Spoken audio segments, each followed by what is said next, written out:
Okay, hello everybody. It's time we start. Sorry for the little delay due to technical issues earlier. It's with deep emotion that I'm opening this very special edition of EvoStar conference. Thank you all for being there. I know you're more than 70 on watching this on YouTube channel and more connecting at any time. This is very special, of course. We all know why. Because of this damn virus that is stopping us from traveling and meeting each other.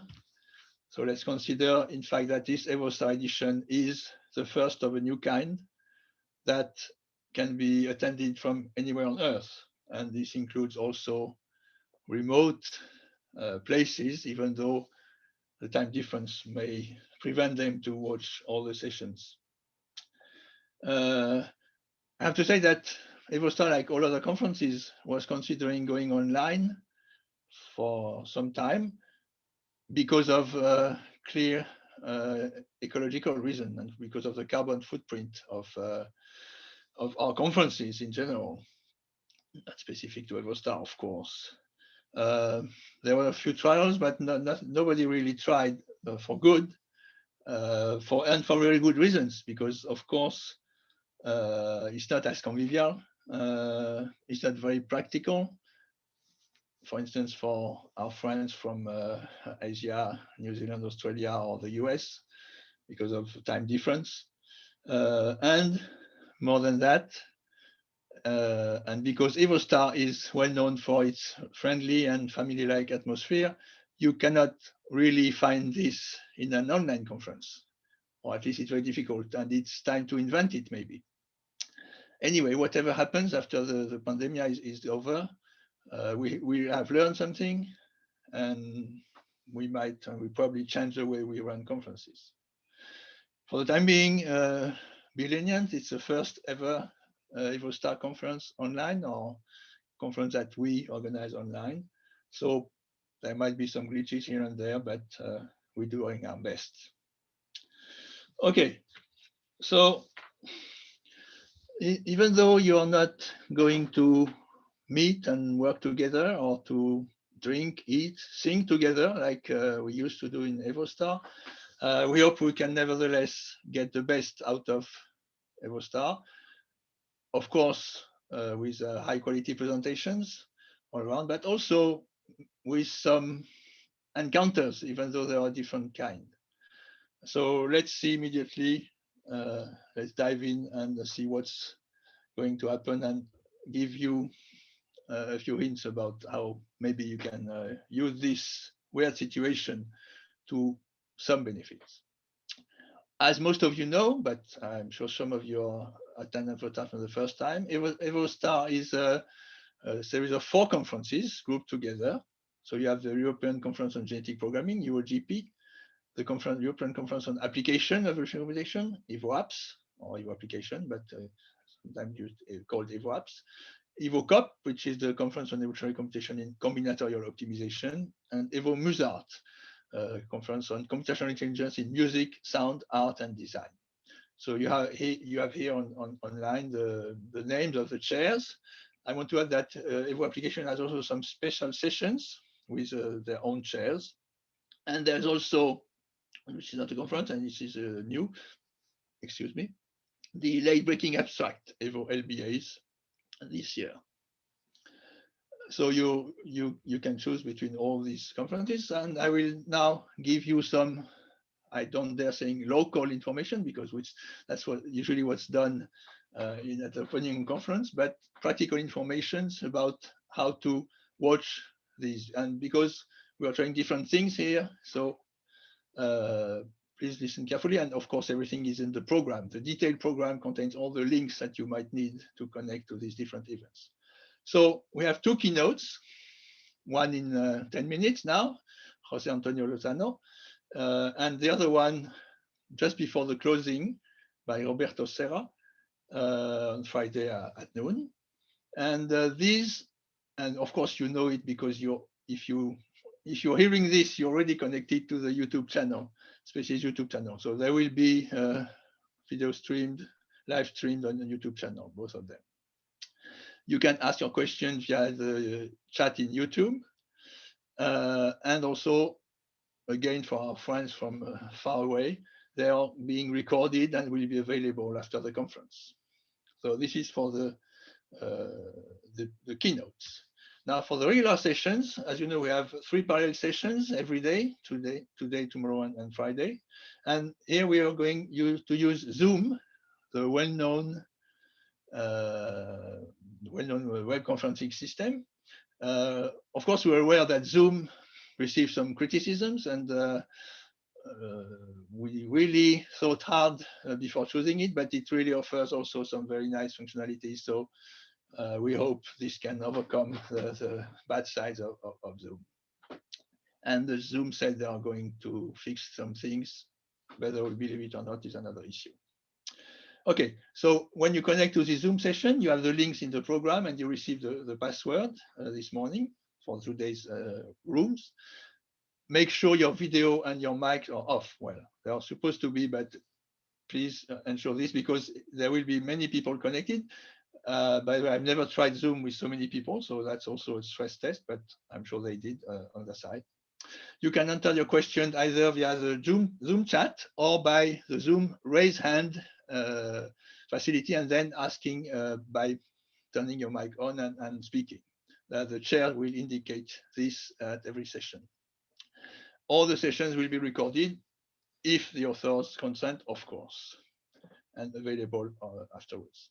And now there's a special session, which is a closing session. Why is it special? Because it contains the announcement of the Best Paper Award and some other announcements. So it will be after Roberto's keynote on Friday, starting at 1. So we will try again to do some straight test in Zoom with another room by trying to applause the winners. And that's going to be maybe a bit chaotic, but we'll see. Anyway, that's how we might want to get a little bit of the friendly atmosphere of EvoStar. But another thing we're going to do in that direction is the poster session. Of course, it's not poster session per se, because nobody is going to group around the poster. But we found out that you could use another tool, which is Jitsi, which is an open source tool and free of charge, that you can use at will with any name of a session without having to declare anything beforehand. And so we propose to have 3 poster sessions. In fact, in the initial program, there were 2 poster sessions, one on Wednesday evening and the other one instead of the banquet on Thursday evening. But then it turned out that, again, our dear friends from very far away, might not be able to attend these 2 sessions. So we added another one on Friday, because Friday the program was beginning at 10. So there is a poster session from 9 to 10. Again, to connect there will be 1 room, quote, per paper with a dedicated name that you can reconstruct here, which is session name -time without white space or colon in both. You have an example here, and it's described on the website. Of course, you are not sure that the authors will be there, but please, authors, try to be there most of the time, or to have an ear on it if people show up and want to discuss your paper with you. And when you're there, you can also tweet with these hashtags here. Yes, we're open, EvoStar Post 2020 posters. Of course, you can always have direct email to the authors. Okay, now a few statistics to motivate you going to listen to the talks after José's talk, keynote. So we had this year 166 submissions plus 6 late-breaking abstracts, and 73 were accepted as long talks and 20 as short talks. You have the spread over the different conferences here. Interestingly, the attendance is also very diverse, as usual with EvoStar. Just a few notes. The main contributor, if I can say, is Ireland. And we might want to thank Conor Ryan, who sent all his students. And also I want to stress New Zealand, because New Zealand is this light green here. And for those who've been here before, you know that Menji's team always come in number, but here they are here, or maybe they're not here right now, but they will listen to me later, who knows? And they also contribute a lot. So thanks to everybody, and particularly to these two people. Okay, I told you about EvoStar best papers. Each conference is giving one best paper award. Each conference nominated up to 3 nominees, or 4 maybe, I don't know. Anyway, they will all be presented in the same session, and these sessions are marked with a star in the program. The vote will be made directly in the session via Zoom, another facility offered by Zoom. And so 5 minutes will be the vote will be open during 5 minutes at the end of the session and closed forever. You need to have attended the whole session to vote, though there is no real way we can be sure of this, even though we know who is here, but the count will be tedious. So please vote only if you watch the whole presentations. And the result will be announced on Friday during trading session. And I want to draw your attention also to the EvoStar outstanding students. That these are papers whose first author is a student and who got very high marks in the review. Usually, under other circumstances, we then vote to give a best student paper award, where this year we couldn't figure out how to do this properly. So there will be only, let's say, the nomination as outstanding students to be reported, no winner overall. But for students, there are still things I want to signal here.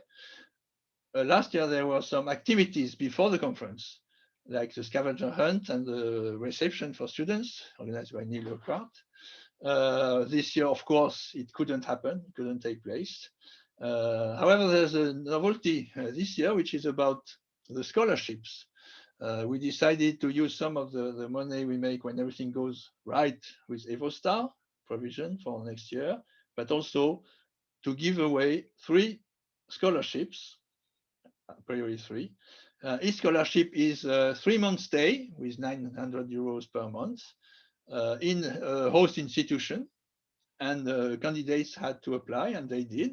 So we have 15 candidate students and 18 candidate hosts, and the choice will be made by a committee headed by Christine Zarges, based on the fit between the students and the institution and the topic. And the idea that, of course, the institution can give more than these 900 euros per month. That's the institution's choice. And the idea that at the end of the stay, the internship, there should be a paper written and submitted to next EvoStar.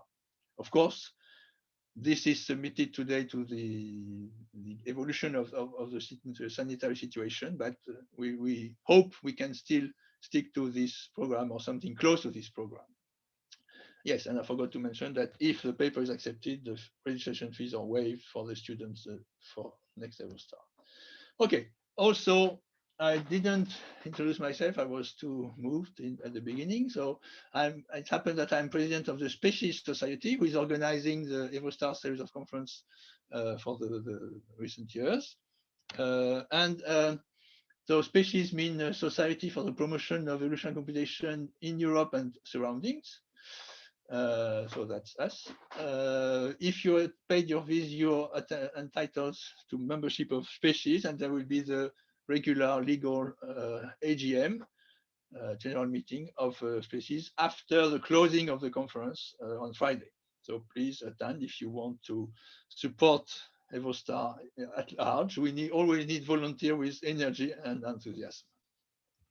Okay, now you cannot end this without thanking the local organizer. Well, not really local, but they were very, very precious as everything became online and electronic. Well, Anna Espacial-Alcazar is the EvoStar coordinator, so she would have done an enormous job whether or not we would be online or in real physical presence. But very important was the web, of course, with Francisco Chicano. Nuno Lorenzo attended was set up and attended the submission system, and This is not only technical, because he also received a lot of emails that he had to deal with, authors, reviewers, and the like. And Iñaki Hidalgo managed the video, which was a very last minute and in a hurry backup, because I forgot to mention on the regular session that most of you authors have sent a video as a backup if something goes wrong during the connection, and we know that it can go wrong. But I also want to thank the local, really local organizer this time, Paco and Fede. So Francisco Fernandez de Vega and Federico Divina, because they did a huge job in organizing everything in Sevilla, finding rooms, finding where to have the best poster and the drink party tonight, the banquet tomorrow, and the like. And of course, this couldn't be done this year, but you never know. Hopefully, and this is one possibility for next year, we might at last go to Sevilla and have the nice EvoStar conference we all wish we could have this time. Okay, so thank you very much. I'm done. We're now going to the program, and the program goes on with José Lozano keynote, and I will give the floor to Iñaki to introduce José. Okay, thank you, Marc, for the introduction. So hello, everybody. Thanks for being there. It's my great pleasure to introduce you, José Antonio Lozano, even if most of you already know him and his research work for sure. But let me say some words first. Jose, apart from being my friend, that for me is the most important, but is a scientific director of the Basque Center for Applied Mathematics and full professor of the Department on Computer Science and Artificial Intelligence at the University of the Basque Country here in Spain. And he's well known in the field, not only for being a pioneer on the estimation of distribution algorithms, but also for a lot of research interests and papers in the field of statistical machine learning and combinatorial optimization. Particularly in machine learning, we can find a set of very important works of Jose and his group on the design and evaluation of classification algorithms and productive models in a lot of application areas like medicine, engineering, bioinformatics, ecology, etc. And on the combinatorial optimization field, the group is developing a set of algorithms and metaheuristic very productive. Particularly, I learned from the talks of Jose and his group, the way in he attacked the problems first from a theoretical point of view, and then going to the practical, applying what he learned in the theoretical view. So recently, I invited him into my university, perhaps the last talk we have in the Complutense, I think, before this situation.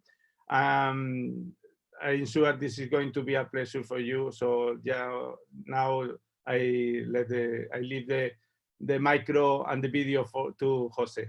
So Jose, thank you. Okay.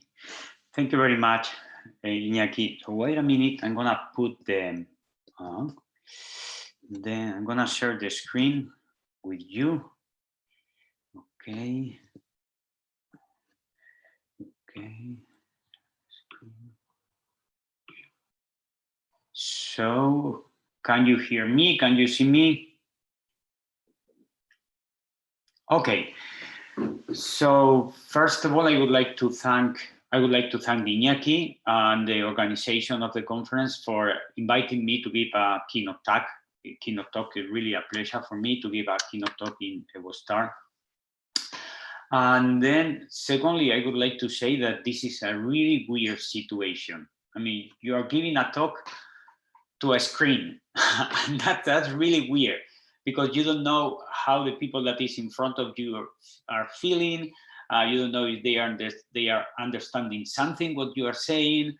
So I will try to do my best to make you understand something of what I'm gonna talk about. Okay, and I will do all my efforts even when I think it's difficult because I cannot see you.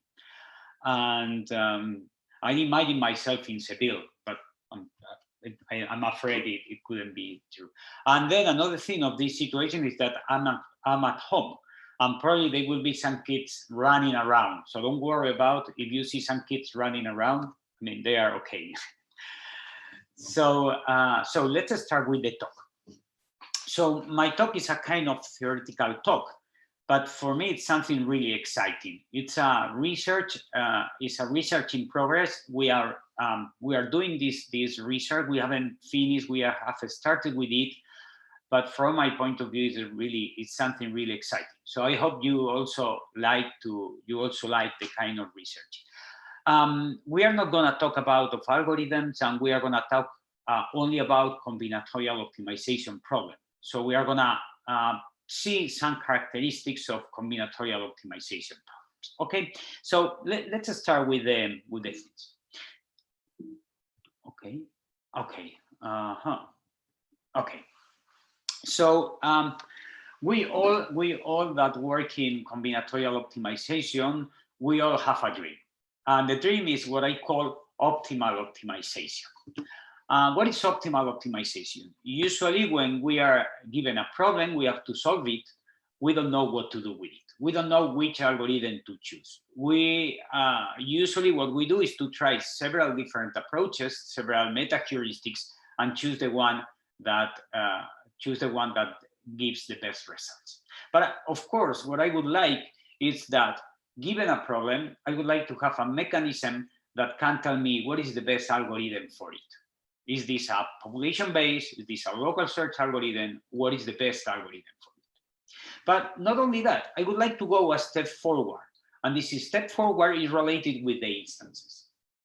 Of course, a problem can have different instances, and these different instances can have different complexity. You can imagine a traveling salesman problem. We all know traveling salesman problem. It's and in traveling salesman problem is an NP-complete problem. However, if I have an instance in which all the distances between the cities are 1, then the instance is trivial. So I would like to be a little bit more specific. And what I would like is, as given an instance of a problem, tell me what is the best algorithm for it. Not only for a problem, but for an instance. So I would like to have that mechanism. And that is the goal. I mean, this is the path of the work we have done in this, we are gonna see in this talk. So this is the final goal, is to find a matching between problems or instances of problems and algorithms. So how can we do that? One way to do that is taxonomize problems and taxonomize instances. I mean, I need to classify problems, to create classes of problems in such a way that some algorithms are going to behave similarly in these instances. Some algorithms are going to behave quite similar in these other instances, and so on. So I need to taxonomize instances and problems, and at the same time taxonomize algorithms in such a way that I can do this matching.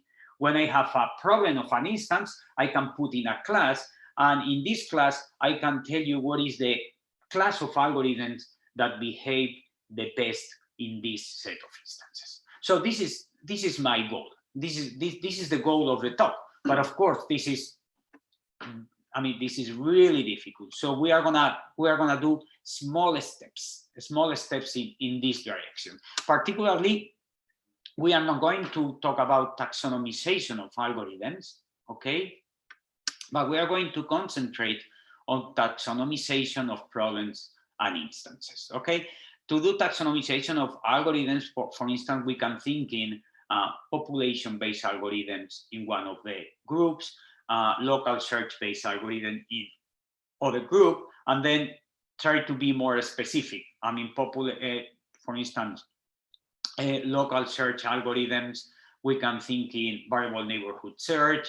We can think in algorithms that they don't stop in a local when they reach a local optima. I mean, we can do different taxonomizations, but we are going to concentrate on taxonomized problems and instances. Okay, so let's go. So the first thing we're gonna see, we're gonna see is functions as permutations.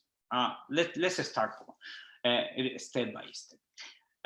Most of you, all of you know a taxonomization of a combinatorial optimization problem. The most common taxonomization, the most common taxonomy is that divides the problems in P problems and P complete problems. Okay, all of us, we know this. There is something that is a little bit more precise and more advanced, that is parameterized complexity, in which the complexity of the problem depends on a parameter.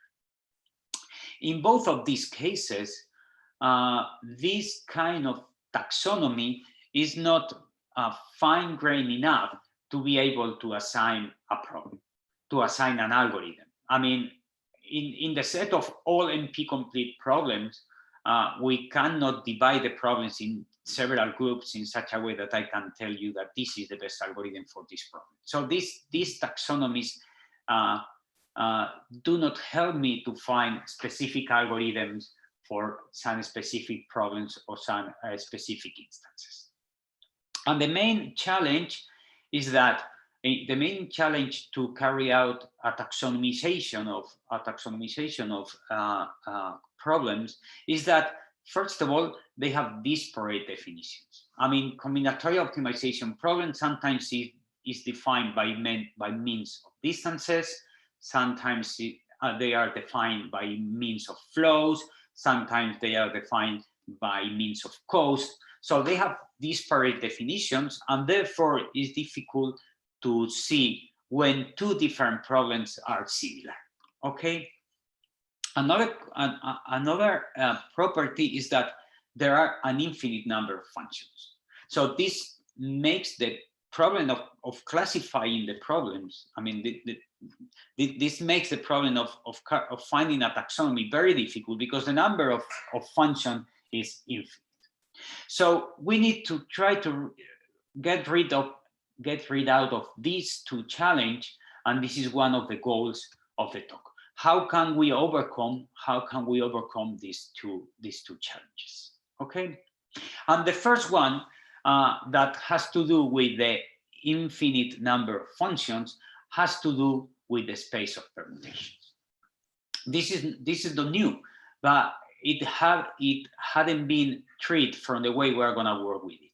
I mean, most of heuristic algorithms, they do not use the value of the objective function. You can think in, for instance, in evolutionary algorithms with ranking selection, with tournament selection. We can think in almost all local search algorithms except simulated annealing. They do not use the value of the objective function, but they use, when given two solutions, when one is bigger than the other, or the other is lower than the previous one. Okay, so they only use the ranking that the function produces in the search space. Okay, so this algorithm behaves similar in two functions that produce the same ranking of solutions in the search space. We can see that with an example. Imagine these two functions, okay, in the binary space of dimension 3. So these two functions are different functions because they assign different objective function value to the solutions of the search space. I mean, F101 is 0 and G101 is 15. However, they produce the same ranking of solutions in the search space. They produce the same ranking of solutions in the search space. Therefore, all the algorithms that they only consider the ranking of the solution, they will behave the same. So any function can be seen as a permutation of the solution of the search space. Okay, and this is our first key point, that any function can be seen as a permutation of the solution, and it can give us many information and many interesting questions. Okay, you can see here the ranking. So the ranking produced by the function f and the ranking produced by the function g in the points of the search space is the same, and therefore most of heuristic algorithms are going to behave the same. So now we have been able to reduce the number of functions to a finite number. We don't have an infinite number of functions for a fixed value of the search space, but we have a finite number of functions. Okay, and this can be, I mean, when we consider objective functions as a permutation of the elements of the search space, many interesting questions appear.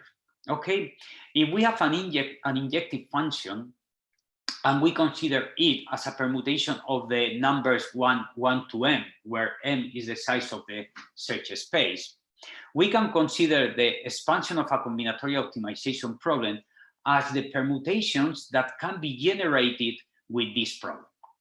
So we can, taking this into account, we can wonder many interesting questions. Well, at least they are interesting for me.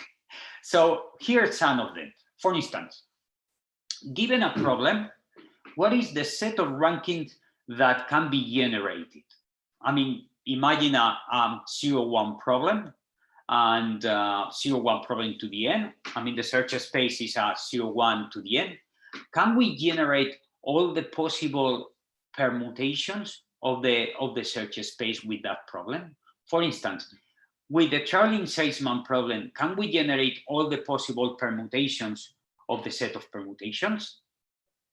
Another interesting question is the following questions, and this is really relevant. Given two problems, P and Q, which is the set of permutation that can be generated by both problems? I mean, what is the intersection of the permutation that can be generated by P and Q? This is a really relevant question, because if we know the intersection, we know which are the functions that are shared by both problems. And if they share a lot of functions, then an algorithm that works really good for P with a high probability will work very good for Q. So this is a relevant question. Can we find intersection of combinatorial optimization problems? And the way to do that is to work in the space of permutations. Okay, this is if some ranking could be efficiently solved by some algorithms, therefore knowing the ranking that can be produced by a problem could give us an idea of the goodness of an algorithm for that particular problem. So if I know an algorithm, a good algorithm for P, and this intersection is really big, then I can use this algorithm also for Q.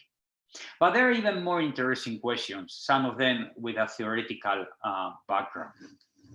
For instance, is there a problem with a closed form expression able to generate all possible permutation that only depends on a polynomial number of parameters?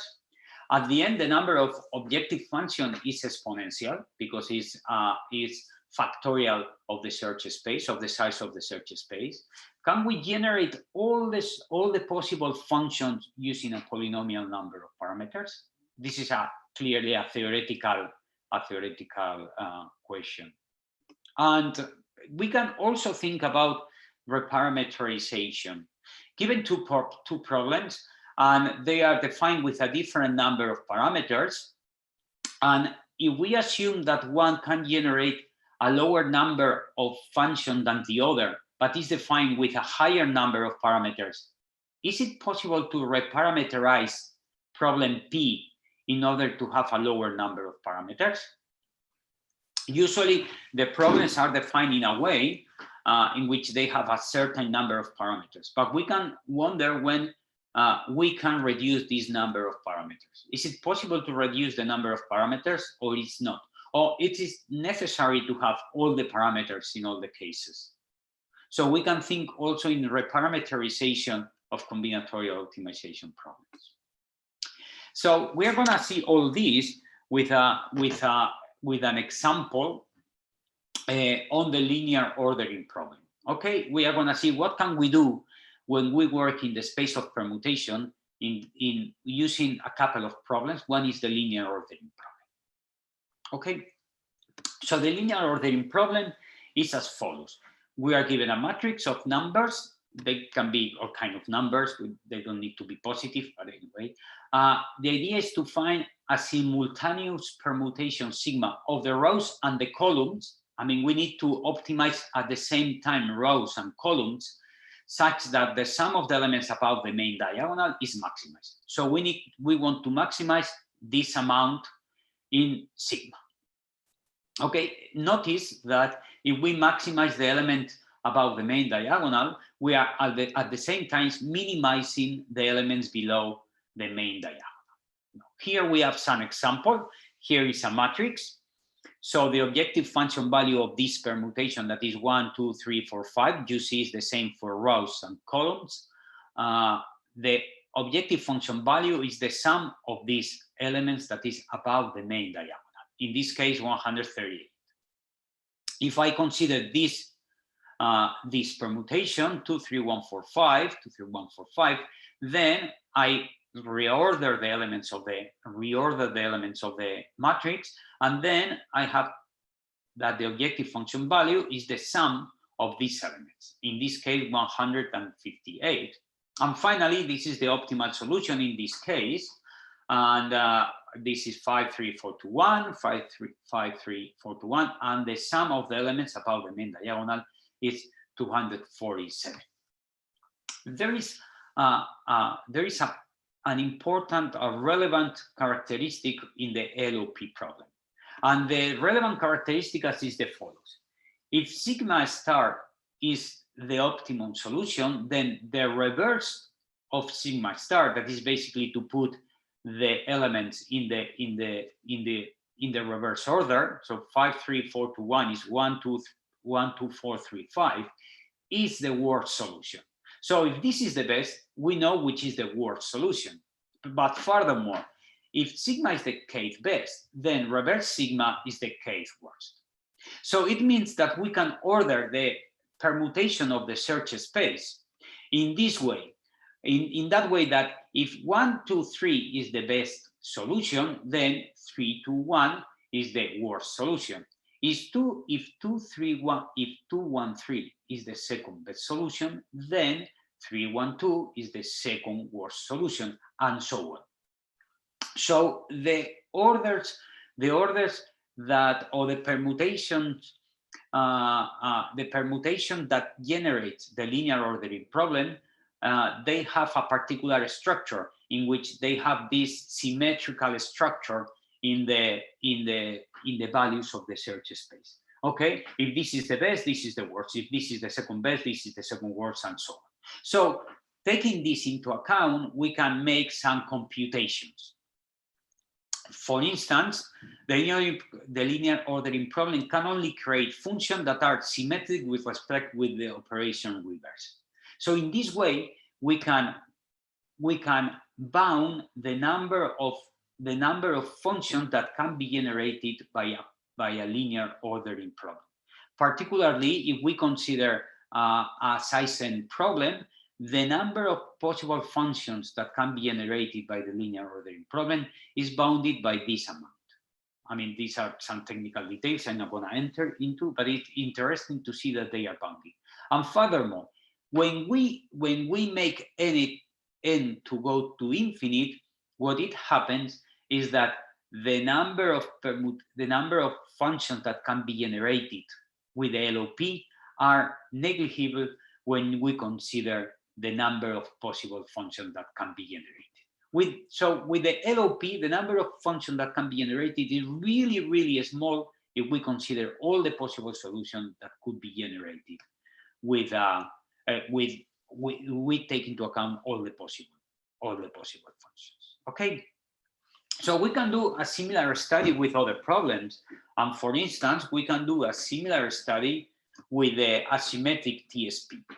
We I think all know that the asymmetric traveling salesman problem is a traveling salesman problem where the distance between I and J does not need to be the same as the distance between J and I. So when I go in one direction and when I go in the opposite direction, the distance and the objective function value can be different. Okay, so the rankings that can be generated by the asymmetric traveling salesman problem has some characteristics. The same as with the linear ordering problem, in this case, we have some characteristics. And the characteristic is that each solution has at least n-1 solution with the same objective function value. For instance, in the asymmetric TSP, 1, 2, 3, 4, and 4, 1, 2, 3, and 3, 4, 1, 2, and 2, 3, 4, 1, they all have the same objective function value. And the same happens with these permutations. So in this case, this is an example for n equal 4. So in this case, we can exactly compute the number of possible functions that can be generated with the asymmetric traveling salesman problem. And is this number, n-1 factorial, the factorial of n-1 factorial. Okay, so considering the functions as permutation, we can compute the number of possible functions that can be generated, or at least bound the number of possible functions that can be generated with some combinatorial optimization problem. But we can go a step forward and try to see if we can find an intersection between the linear ordering problem and the asymmetric traveling salesman problem. There is some S here, TSP, in a wrong place. Okay. So this is interesting. Can they generate similar functions? If we take a linear ordering problem and asymmetric traveling salesman problem, can they generate a similar problem, a similar function in terms of the ranking of the solution of the search space? And the answer is true. And here we have two instances, one of the linear ordering problem, another one of the asymmetric traveling salesman problem, and we can see that the ranking they generate in the solution of the search space in the LOP and in the asymmetric TSP is exactly the same. So we have been able to compute the intersection between these two combinatorial optimization problems, and we can bound the number of functions that can be in the intersection. However, this is of course, a rough bound, so it could be nice to have a better solution. So this is, I think, the first time that the intersection of two combinatorial optimization problems are calculated. Okay. Well, this was published in Gecko 2019. Okay. We have continued working and tried to know what is going on with the quadratic assignment problem. That is another problem based on permutation. In the quadratic assignment problem, we are given two matrices of distances and flows, Dij and FKL respectively, and we have to calculate the permutation that maximizes this function. That is a multiplication, a product of the flow and the distances. Okay. This problem is much more difficult than the previous problems. In fact, the previous problems were particular cases of the quadratic assignment problem. So in this case, we couldn't find any regularity in the function ranking. I mean, in the previous case, we found some regularities in the rankings created by the functions in the solutions, but in this case, we couldn't find any regularity. For n equal 3, we carry out some experiments, and we obtained that all the permutations can be found using the quadratic assignment problem. When we try to see if for n equal 4, we could reach all the possible permutations with n equal 4, all the possible permutation of the search space, the answer is that it was impossible because this is too big. I mean, we should have to check the factorial of 4 factorial. So it's 24 factorial. That is a too big a space to inspect one by one. So at some point we were a little bit sad because we couldn't go much further, and then we, reading things related with machine learning, we discovered the Fourier transform on the symmetric group. And I think that the Fourier transform on the symmetric group can help to discover more things about this kind of intersection between combinatorial optimization problems, or to put them in the same space. So this is what we are going to talk about now, that is about the Fourier transform on the symmetric group. Okay, and I had a nice title, where the combinatorial optimization problems meet. That you have to put nice title in order to make it attractive.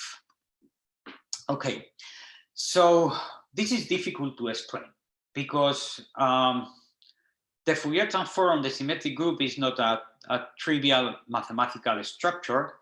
It's relatively complex and it's difficult to explain, but I think it's quite interesting to analyze combinatorial optimization problems. So I will try to give you only those details that can help you to understand the work we have done, and not to enter in all the minimal details. Okay. So I hope all of you know that the Fourier transform in the real line.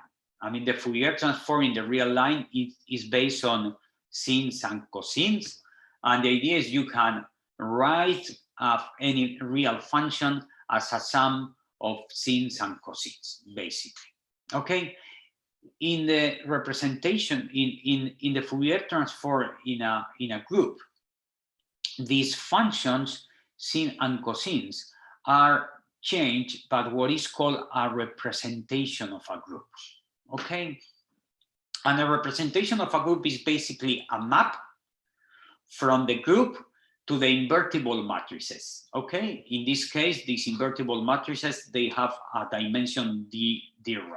Okay, such that the operation in the group is respected in the matrices. So here I have for instance, we use composition. Rho, the sigma 1 rho of sigma 1 composition sigma 2 is equal to rho of sigma 1, the matrix product sigma 2. So basically, the functions are matrices, are functions of, these functions are basically matrices, and for each sigma, I have a different matrix. Okay? So we are going to see some examples, because otherwise it's really difficult to understand.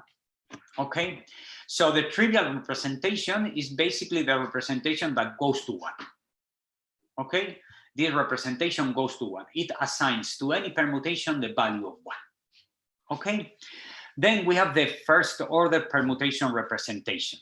Okay, in this first order permutation representation, it maps this first order permutation representation, it maps any permutation to its matrix permutation. Okay, so this is here we have an example. In this case, this epsilon is the identity permutations. So what we obtain is the identity matrix. Okay, this matrix is a cycle. This permutation is a cycle. It goes from 1 to 2, from 2 to 1, and the 3 is fixed. So we have the 3 fixed here. And then from 1 to 2, and from 2 to 1. Okay, here is the cycle to 3. So it keeps fixed the 1, and the 2 goes to 3, and the 3 goes to 2. So we have the 1 fixed, the 2 goes to 3, and the 3 goes to 2. Okay, so these are examples of representations. We'll see more details later on. is it possible to create new representation departing from representation? One way to create new representation is by using an invertible matrix C. And if row 1 is a representation, then we can multiply C minus 1 and C here, and we obtain a new representation. Another way to create new representation is by direct sum.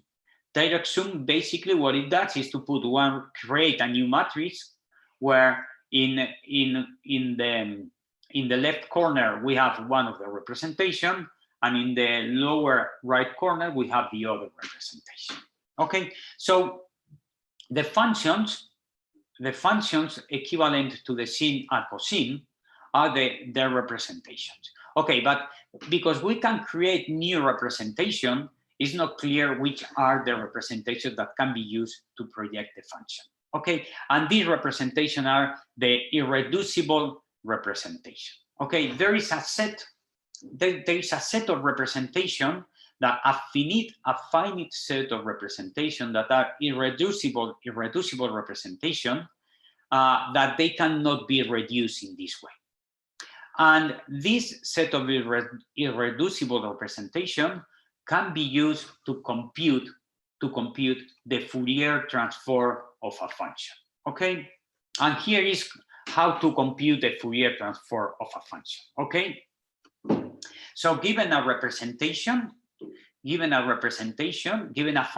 representation, the Fourier transform of a function is given by the sum of the value of the function times the matrix of the representation. Okay, so in this case, what we get is a sum of matrices. So what we get at the end, is a matrix. For instance, if we want to calculate the Fourier transform under the trivial representation, what we get is that the Fourier transform is the sum of the elements of the objective function value. Okay, if we compute the Fourier transform under this representation, we get the sum of the elements of the objective function value. Okay, if we think in instead of functions in probability distributions, if we compute the Fourier transform under this representation, what we get is the matrix of first marginals. Okay, first marginal matrix. The probability of sigma I of having a j, the probability of having a j in sigma I. Okay, that's the idea. Okay, so of course, if we have a set of irreducible representation, what we can use is there is an equivalent Fourier inversion theorem. Okay, there is an equivalent Fourier inversion theorem. So if I have the Fourier transform under the irreducible representation, I can recover the function. Okay, so if I have the f, I can recover the function. Okay, and this is the relevant theorem. Okay, this is the relevant theorem. This is equivalent. It's exactly the same as what we had in the real line. This TR is the trace of this matrix. This is a multiplication of matrices because this is a matrix and this is also a matrix. Okay, and lambda indexes over the collection of irreducible representation. Okay, the irreducible representation is given by the top tuples of numbers that sum to 1, or what is called the partition of n. For instance, in the case of 5, these are all the partition of n. Partition of n's are tuples of numbers that sum to n. In this case, 5. This is 5. This is 4 plus 1, 5, 3 plus 2, 5, 3, 1, 1, 5, 2, 2, 2, 2, 1, 5, and so on. And this can be represented using Ferrari diagram in this way. Okay. So, in the case of n equal 5, we have 7 representations. Okay, 7 irreducible representations. So we can, in order to represent a function, we need 7 Fourier coefficients. Okay, 7 Fourier coefficients. Each of these these representation has a dimension that can be calculated in different ways. Okay, I'm not gonna enter in details because it's a little bit difficult. Okay, so let's go ahead. So what we have done, and this is the most important thing, I mean, the previous are details. What we have done is to compute the Fourier transform of the linear ordering problem. Okay, we have computed the Fourier transform of the linear ordering problem to see what we get.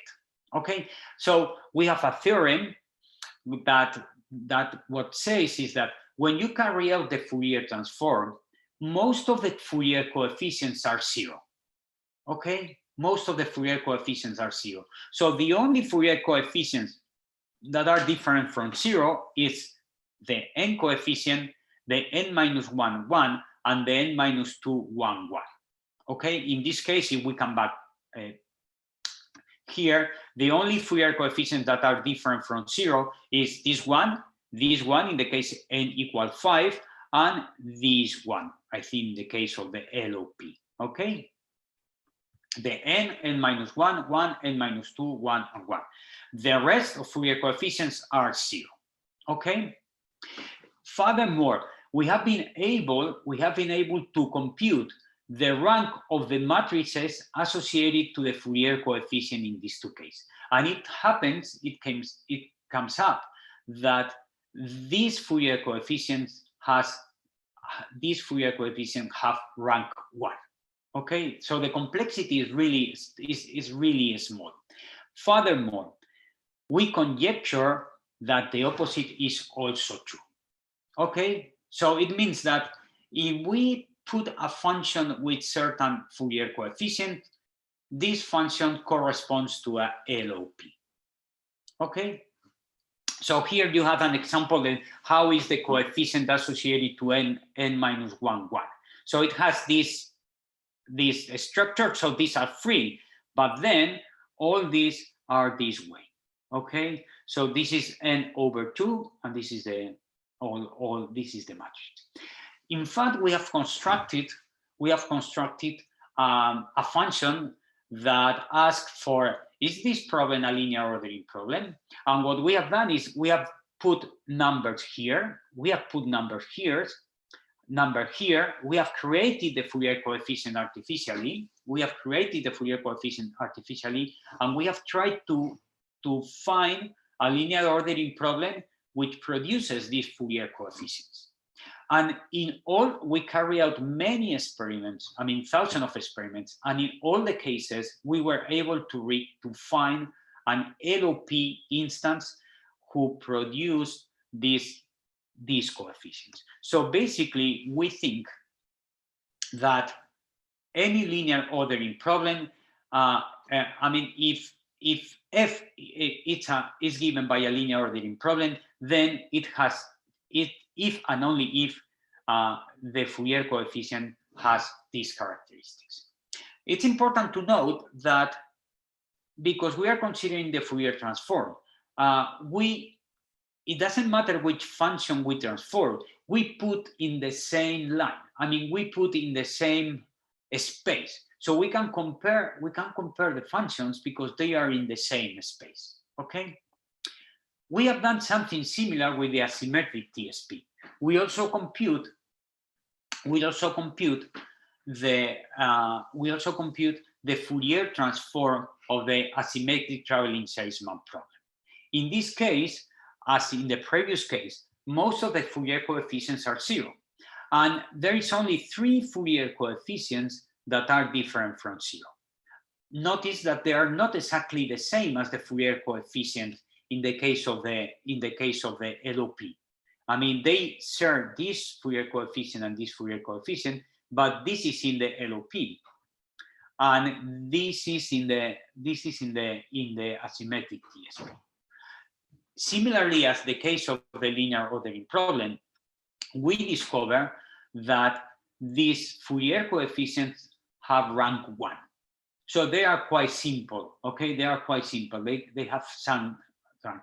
And similarly to the other case, we have been able to prove, yet I hope to be able to prove, we think that the opposite is true. we did exactly the same. We create a function that tells us when is this problem a asymmetric TSP. So we generated many Fourier coefficients, many Fourier coefficients with these properties, and then we were able to generate instances of the asymmetric traveling salesman problem, which produce these Fourier coefficients. So we think that this is an if and only if.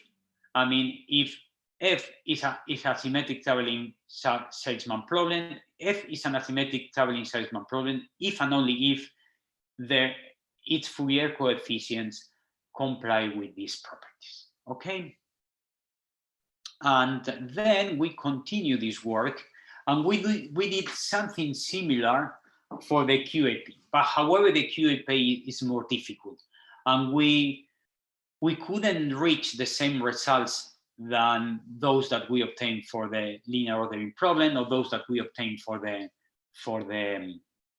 asymmetric TSP. In this case, we discovered, I mean, we didn't discover, it was discovered before, that in the case of the QAP, only those Fourier coefficients are different from 0.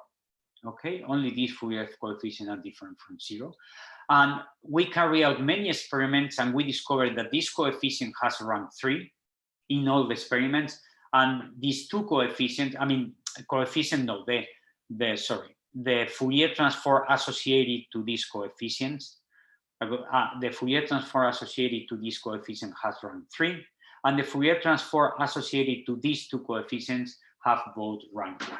However, in this case, we haven't been able to prove these two statements. Okay, we are in the process, but it was, I mean, it's difficult to work in this area. So, okay, so you can you can think why this is important, or which are the consequences that we can reach from these findings. And here are some of them. The first thing we discover is that, sorry, we can, because we found a bijection between the LOP and the Fourier coefficient, we can reparameterize the both problems, and we can find what we call the intrinsic dimensionality. We can find the intrinsic dimensionality. What is the minimum number of parameters to define the instance? And while the linear ordering problem is defined with n times n minus 1 parameter, remember matrix B, using the Fourier transform, we discovered that the real number of parameters to define an instance is this one. Okay, as you can see, this number basically is the Fourier coefficients associated with the Fourier transform associated with each of the coefficients. Okay, so this number is much smaller than the numbers that we had initially. In the case of asymmetric TSP, we have a similar results, but in this case, this number is more similar to this one. Okay, this number is similar to this one. So with the Fourier transform, we were able to put both problems like in the same line, so we can compare both problems even when they are defined with numbers in the first case and with distances in the second case. So it doesn't matter how the problems were defined, we put them in the same line and we can compare them. Okay. Another of the consequences is that we were able to exactly compute the dimension of the intersection between the linear ordering problem and the asymmetric TSP. While in the case of using only the permutation, we could only bound this intersection. Using the Fourier transform, we were able to exactly compute the intersection and the dimension of the intersection between the linear ordering problem and the asymmetric TSP. Okay, and the intersection is basically coefficient, is basically the Fourier transform on the associated to the coefficient n, and associated to the coefficient n minus 1, minus 2, 1, and 1. So this is the intersection between both problems. Okay, this is the dimension of the intersection between both problems.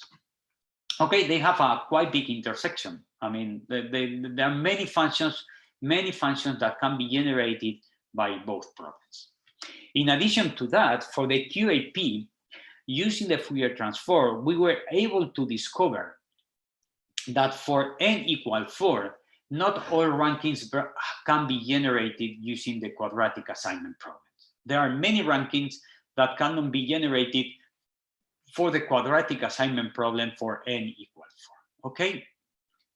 So this is the kind of information that can be obtained when we transform the problems into the Fourier transform, okay? But this is only the peak of the iceberg, because we think that much more information can be obtained by working on the Fourier transform, okay?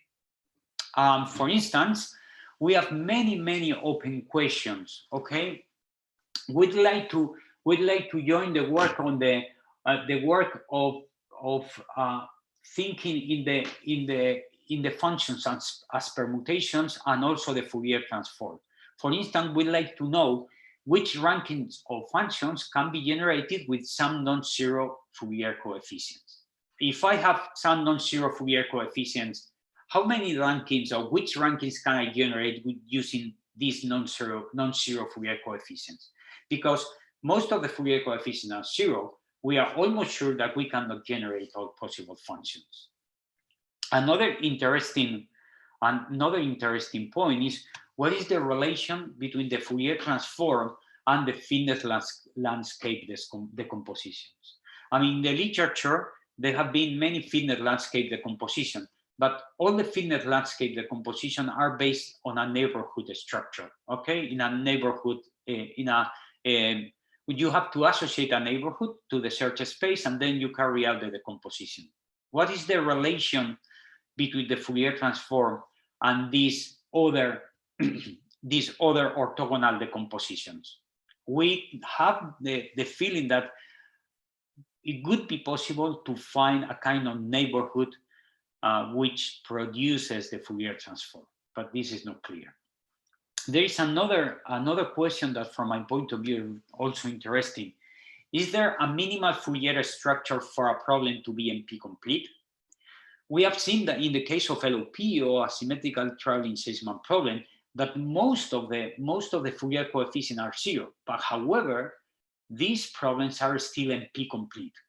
Is there a minimal Fourier structure for a problem to be NP complete? This would be also an interesting point to do some research. Okay, much interesting things. Okay. Given an instance of a combinatorial optimization problem, can we reduce unnecessary structure for the problem? This is 2 examples of what I want to tell you. I mean, these two problems, they generate the same objective function. Okay. However, the same objective function in the sense that they produce the same ranking in the solution of the search space. However, this is much more complex than this one, apparently. So is this a way to reduce the unnecessary structure automatically? In this case, is it possible to find a representative with minimal complexity in terms of the Fourier coefficient? Can we find equivalent classes of problems? So this is something that is open, and I mean, that from my point of view is really interesting, because sometimes we are working with this and we should work with this. No, we are many times working with problems that they have a more complex structure that they really have. Okay.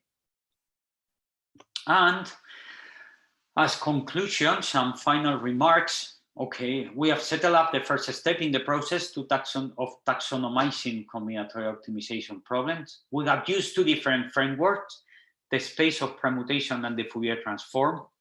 We think that the Fourier transform is much richer than the space of permutation, but all in all, we would like to connect both words and mainly connect the Fourier transform with the space of permutations to see what is the permutation that can be generated with certain Fourier coefficients, Mainly what we have are open questions. Okay, so I think this work can open many interesting questions that, of course, most of them we cannot solve.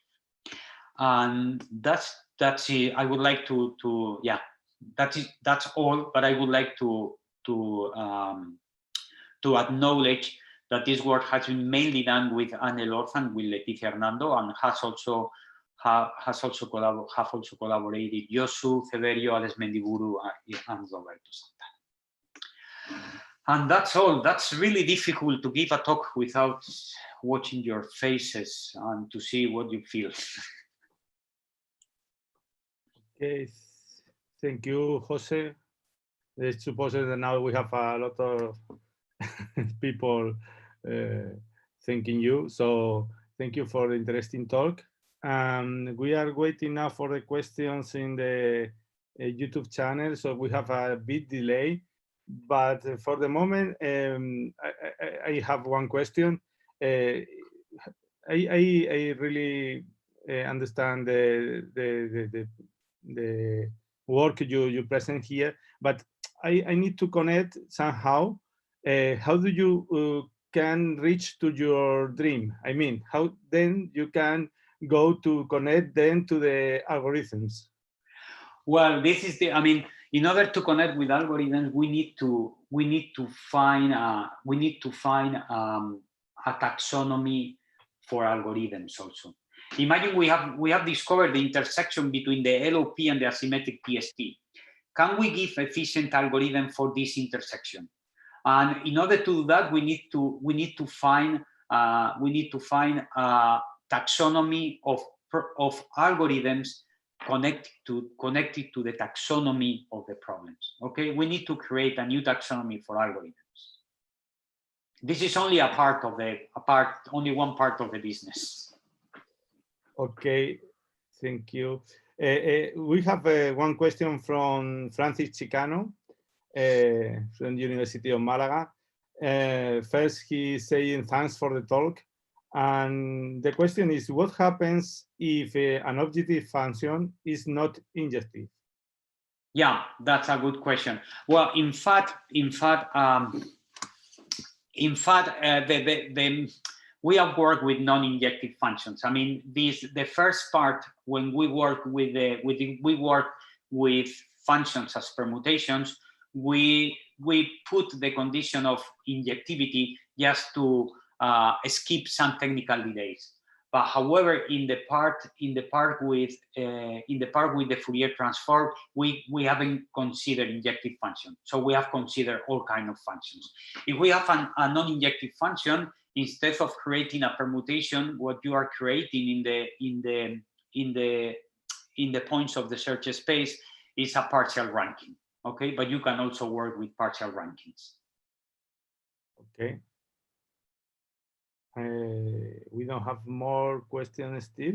Well, I will do another one. Just in this situation we are living, are you developing at your research center any research related to coronavirus or any analysis of the data? And yeah, definitely. I mean, as a research center, we have. I mean, what we think is that we have a social. I mean, we have some kind of social responsibility, and we have been working in several topics in the field of coronavirus. Most of them have been related in helping the Basque government in predicting the number of hospitalization and the number of patients in UCI. Okay, that's the main activities. But we plan to work also on traceability to know where a person who can have the virus has been moving, and to know with the people that can be close to them. Okay, thank you. So we don't have more questions. The people, well, yes, one Jack Coffee is answering that which of the open question do you think is the most pressing and most important to answer? Wow. Okay, let me go back.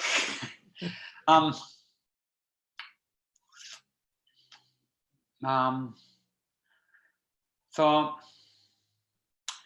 from my point of view, one really interesting question is this one. Is there a minimal Fourier structure for a problem to be NP complete? But I'm at some point, I'm afraid that this problem is an NP complete problem by itself, okay? But I think some of them could be solved easily, like this one, no? Which ranking of function can be generated with some non-zero coefficient. But this is really, from my point of view, this is really important.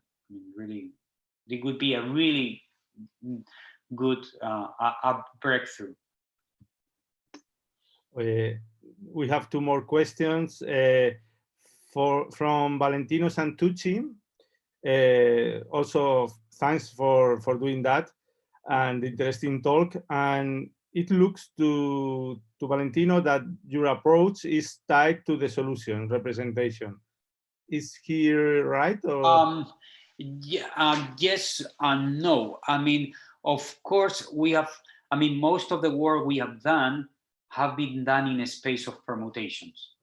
But however, we have started to work in the 0-1 space of using a different Fourier transform, of course, but again, a Fourier transform in a group.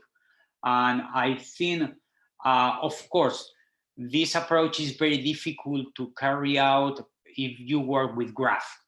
I mean, with graphs. Imagine you have to solve a combinatorial problem where your search space is the space of graphs. Then it's more difficult. I mean, of course, we have started with, let's say, some standard search spaces. And I think the last one from Samuel Carballo.